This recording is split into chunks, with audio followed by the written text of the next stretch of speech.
I'll be reading from Teachings of Swami Vivekananda, published from Advaita Ashrama, Kolkata. Today's topic is education. Om Stapakaya cha dharmasya sarvadharma sarupine avatara vadisthaya Ramakrishnaya te nama. Om jananing sharadang deving Ramakrishnang jagadgurum Padapadme tvaya sritva pranamami muhunmuhu. Om Namah Sri Jatirajaya Vivekananda Shurai Satchit Sukasarupaya Shamine Tapuharine. So, a few words from Swami Vivekananda regarding education. Education is the manifestation of the perfection already in man. What is education? Is it book learning? No. Is it diverse knowledge? Not even that. The training by which the current and expression of will are brought under control of and become fruitful is called education. Now consider, is that education as a result of which the will being continuously choked by force through generations is now well nigh killed out? Is that education under whose sway even the old ideas, let alone the new ones, are disappearing one by one? Is that education which is slowly making man a machine? The true education is not yet conceived of amongst us. I never define anything, still, it may be described as a development of faculty, not an accumulation of words, or as a training of individuals to will rightly and efficiently. A child teaches itself, but you can help it to go forward in its own way.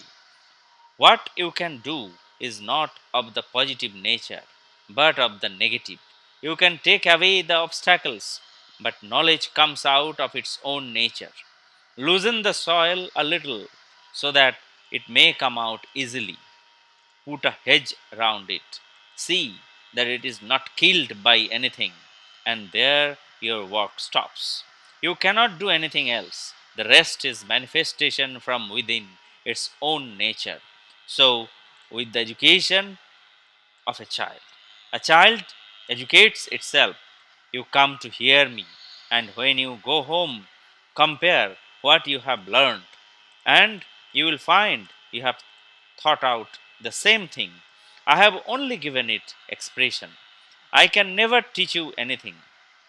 You will have to teach yourself, but I can help you perhaps in giving expression to that thought. You see, no one can teach anybody. The teacher spoils everything by thinking that he is teaching. Thus, Vedanta says that within man is all knowledge. Even in a boy, it is so, and it requires only an awakening. And that much is the work of a teacher.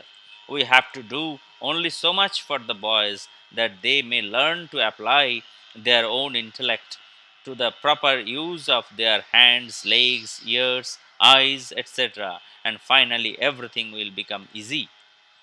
Haven't you read the stories from the Upanishads? I'll tell you one.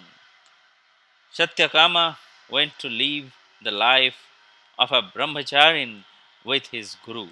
The guru gave into his charge some cows and sent him away to the forest with them. Many months passed by, and when Satyakama saw that the number of cows was doubled, he thought of returning to his guru. On his way back, one of the bulls, the fire, and some other animals gave him instruction about the highest Brahman. When the disciple came back, the Guru at once saw by a mere glance at his face that the disciple had learnt the knowledge of the Supreme Brahman. Now, the moral of this story is meant to teach is that true education is gained by living in constant communion with nature. To me, The very essence of education is concentration of mind, not the collecting of facts. If I had to do my education over again and had any voice in the matter, I would not study facts at all. I would develop the power of concentration and detachment. And then, with a perfect instrument, I could collect facts at will. Side by side, in the child should be developed the power of concentration and detachment. Well, you consider a man as educated if only he can pass some examinations and deliver good lectures. The education which does not help the common mass of people to equip themselves for the struggle for life, which does not bring out strength of character, a spirit of philanthropy, and the courage of a lion, is it worth the name? Real education is that which enables one to stand on his own legs. The education that you are receiving now in schools and colleges is only making you a race of dyspeptics. You are working like machines merely and living a jellyfish existence. Education is not the amount of information that is put into your brain and runs riot there undigested all your life. We must have life building, man making, character making assimilation of ideas. If you have assimilated 5 ideas and made them your life and character, you have more education than any man who has got by heart a whole library.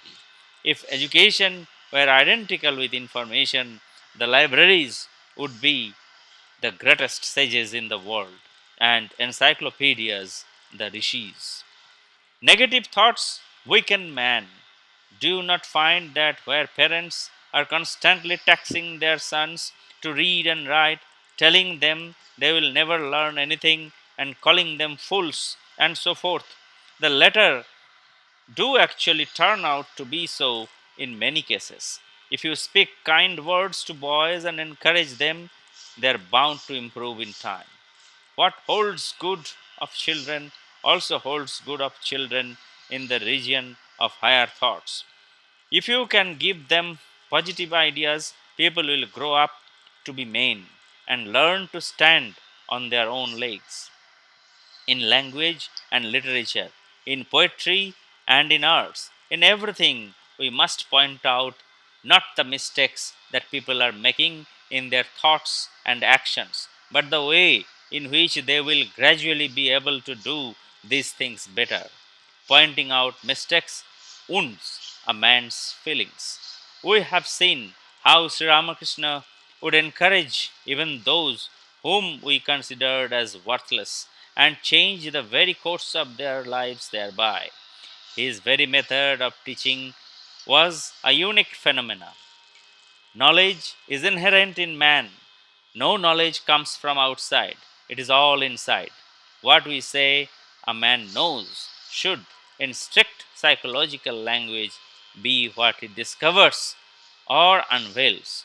What a man learns is really what he discovers. By taking the cover off his own soul, which is a mine of infinite knowledge. We say Newton discovered gravitation. Was it sitting anywhere in a corner waiting for him?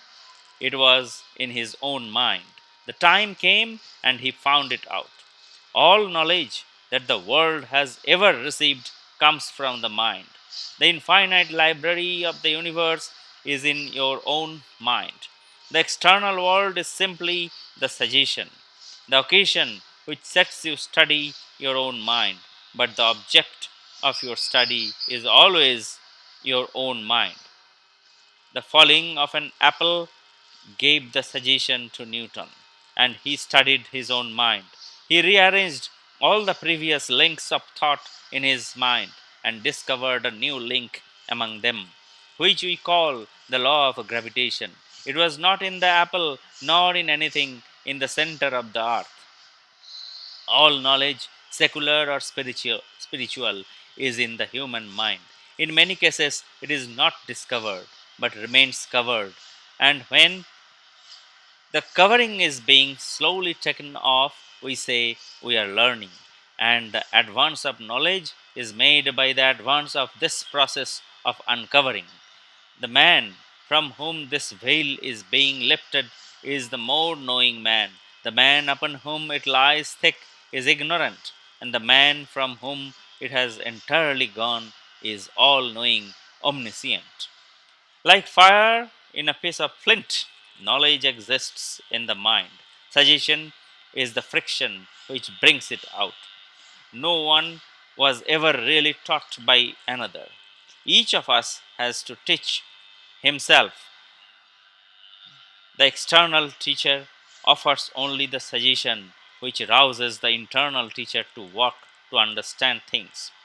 Education is not filling the mind with a lot of facts, perfecting the instrument, and getting complete mastery of my own mind is the ideal of education.